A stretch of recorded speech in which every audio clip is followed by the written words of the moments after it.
Hi, this is Dr. Bhargava. In this short video, I have several interesting cases to share with you. Here is our first patient, and they had a whole body FDG PET-CT study. Let's take a look at the rotating image.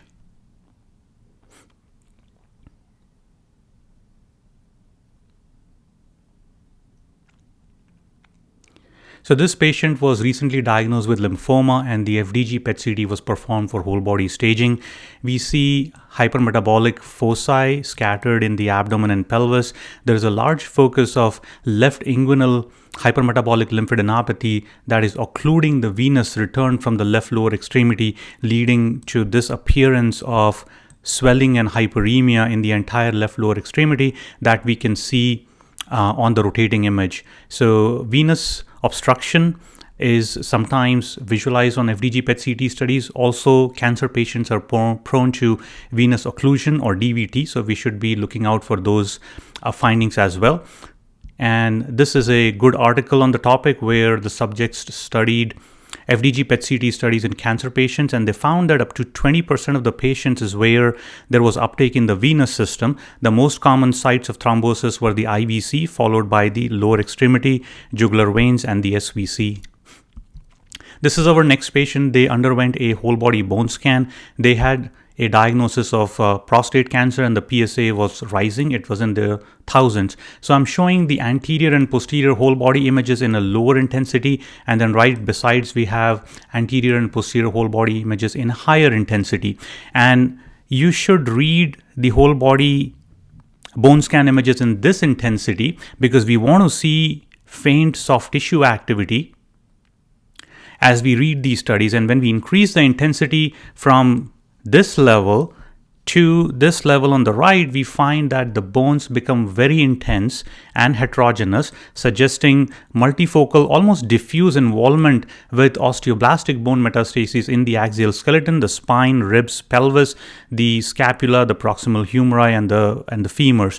And here is a image, sagittal view, bone windows from the CT of the abdomen and pelvis, showing this diffuse sclerosis that corresponds to osteoblastic bone metastases that we see on the whole body bone scan. So this is a great example of a super scan as we see it on a whole body bone scan, where there is intense uptake in the bones and there is hardly any radiopharmaceutical left to be excreted from the kidneys into the bladder. Here we do see some bladder activity, but remember the teaching point here is that we want to look at these scans in this intensity where there is faint soft tissue activity seen.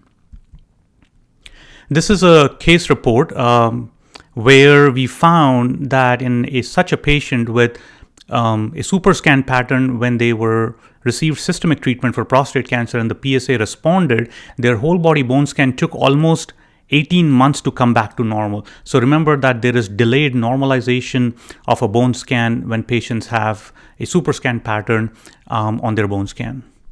This is our next patient, and we performed myocardial perfusion imaging with pharmacologic stress testing using LexiScan. And this is our standard display where we have stress images on the top and the resting images at the bottom, starting with the short axis views, the vertical long axis, and then finally the horizontal long axis views. So as we go through these images, we find that there is a defect here in the infralateral wall that is worse on the resting images. So this does not constitute a reversible defect.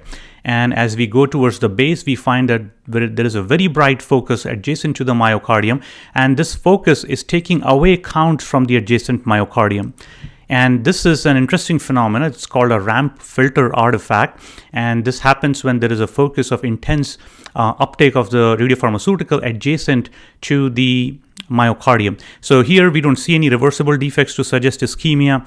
And these are the rotating images, the rest rotating image and the stress image, showing this focus of extracardiac activity, which is in the stomach right next to the myocardium. And because this is so bright, as we saw in the previous image, it is taking away counts from the adjacent myocardium, and that is called a ramp filter artifact. Here is a a good review of artifacts and pitfalls in myocardial perfusion imaging. And this is a case report by Dr. Dupuy talking about the RAM filter artifact and how it's associated with filtered back projection, processing of the images, and it resolves with iterative reconstruction. Thank you for watching.